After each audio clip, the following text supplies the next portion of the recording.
ពេលសកម្មធ្វើម្ហូបគ្រប់គ្រងជនភៀសសឹករបស់ក្រុមការងារសហព័ន្ធយុវជនបូជាការពារយុត្តិធម៌ដឹកនាំដោយអ្នកអង្គការលេននវត្រាបានបិទបញ្ចប់បន្ទាប់ពីពន្លឺសន្តិភាពតាមព្រំដែនបានភ្លឺឡើងវិញក្រោយកិច្ចព្រមព្រៀងសន្តិភាពកម្ពុជាថៃ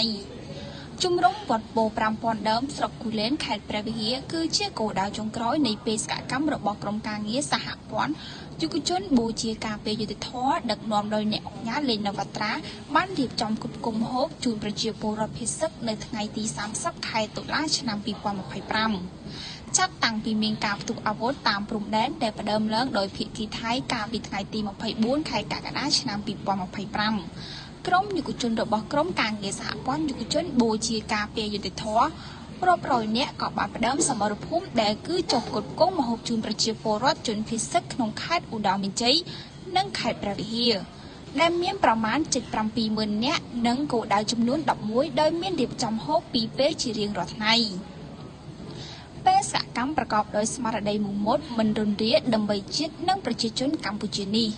បានធ្វើឡើងក្រុមកិច្ចសហការជាមួយនឹងអាយុធមកិត្តិសង្ហបណ្ឌិតកុនគីមទេសរដ្ឋមន្ត្រីអនុប្រធានទី1គណៈកម្មាធិការជាតិគ្រប់គ្រងគ្រោះមហន្តរាយអាយុធមមានច័ន្ទយ៉ាដាអភិបាលខេត្តឧត្តរមានជ័យនិងអាយុធមគឹមរិទ្ធីអភិបាលខេត្តព្រះវិហារ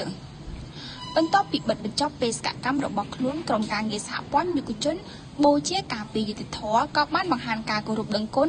និងថ្លែងអំណរគុណយ៉ាងជ្រាលជ្រៅបំផុតជូនចំពោះសម្ដេចតេជោហ៊ុនសែនប្រធានព្រឹទ្ធសភារាជរដ្ឋាភិបាលកម្ពុជាក្រោយដឹកនាំដោយឆ្លាតវៃនិងស្វាហាប់របស់សម្ដេចបវរធិបតីហ៊ុនម៉ាណែតនាយករដ្ឋមន្ត្រីដែលបានប្រកាសយកនូវភាពអត់ធ្មត់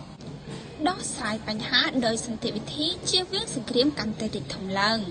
ក្រុមការងារសហព័ន្ធយុវជនបូជាការពារយុត្តិធម៌បានគ្រប់គ្រងនិងបញ្ជាក់ថា